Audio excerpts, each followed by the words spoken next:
Do you think cholesterol only matters for people with heart problems? If you live with diabetes, you need to hear this. Your risk is higher than you might think. And today, I want to show you what we can actually do about it. Hi, I'm Edu Rodrigues, and here on Edu Diabetes in English, I bring you honest, easy to understand health education based on my experience as a pharmacist, biochemist, and someone who lives with type 1 diabetes for over 25 years.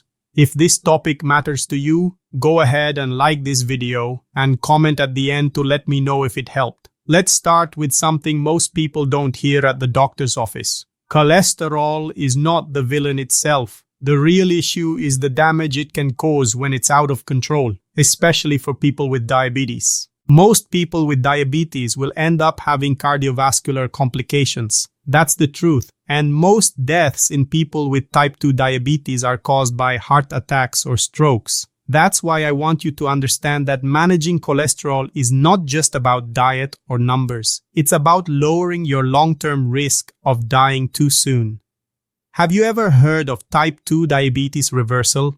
That's another important conversation. But when it comes to cholesterol, there's something you really need to understand first. There's a strong connection between high LDL cholesterol and heart attacks. Is it the only thing that matters? No. But it's proven. Lowering LDL levels reduces the risk of heart attack. That's not my opinion. That's science. And that's where statins come into the picture. I know there's a lot of controversy online about statins. Some people say they're poison. Some say they cause muscle pain, memory loss, even diabetes. I'm not here to defend or attack them blindly, but I am here to tell you this.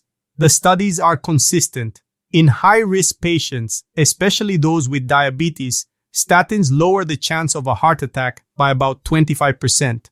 Now, does that mean everyone with diabetes should take them? Not necessarily. If you have strong side effects, you and your doctor need to find what works best for you. Lowering the dose, switching to another medication, or even trying lifestyle approaches first may be the better route for some people. But if you don't even know your risk level, how can you make a good decision? There's a way to calculate it. A risk calculator from the American Heart Association can estimate your 10-year chance of having a heart attack. You plug in your numbers: age, gender, blood pressure, cholesterol levels, body weight, whether you smoke, whether you take meds. If you want to try it later, just search for ASCVD risk calculator and try it with your real data. And yes, your risk goes up with age, high blood pressure, high cholesterol, smoking, and, of course, diabetes. For example, someone with diabetes may have a risk close to 20%. Someone else without those factors might have a risk below 2%.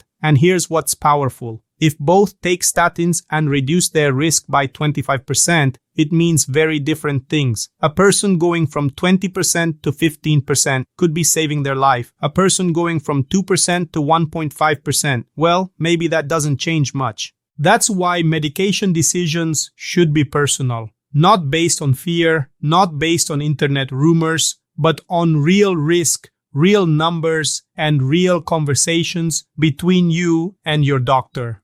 Now, here's something even more surprising. Your cholesterol levels have very little to do with what you eat. I know, we've all been told for decades that eating fat raises cholesterol, but science shows us it's more complicated. Saturated fat is not the villain we once thought. Some saturated fats have no effect on LDL. Some can even be neutral, and foods like coconut or peanuts also contain saturated fat, but that doesn't mean they automatically raise your risk. On the other hand, monounsaturated fats, like the ones in olive oil and avocados, are often called heart healthy. But did you know that beef contains monounsaturated fat too? The fat in a ribeye steak is mostly monounsaturated, so we can't just label foods good or bad based on one nutrient.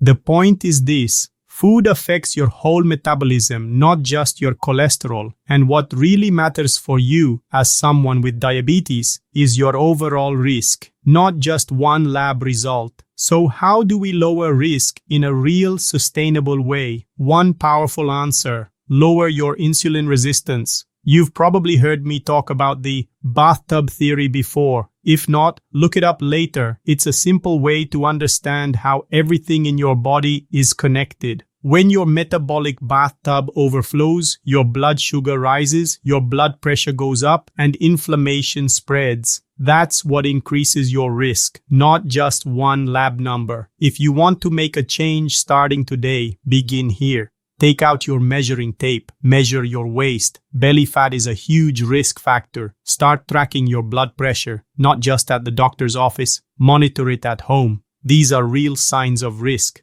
Try to improve your metabolic health by losing weight, sleeping better, eating real food, and walking every day. You don't need to be perfect, but every small improvement can change your future. Also, don't rely only on your cholesterol to tell you how healthy you are. That's just one piece of the puzzle. Now I want to hear from you. Do you know your cardiovascular risk? Have you ever done the risk calculator? Are you taking statins? Are you afraid of them? Or have they helped you? Tell me in the comments. I read them, I answer as many as I can, and your story might help someone else make a better decision. Here on Edu Diabetes in English, I always try to bring the truth in the simplest way possible. If you appreciate that, give this video a like, share it with someone who needs to hear this, and subscribe so you don't miss the next videos. We release 2 or 3 videos every week, and I always bring topics that can help you take better control of your diabetes, your health, and your future. Take care, and I'll see you in the next one.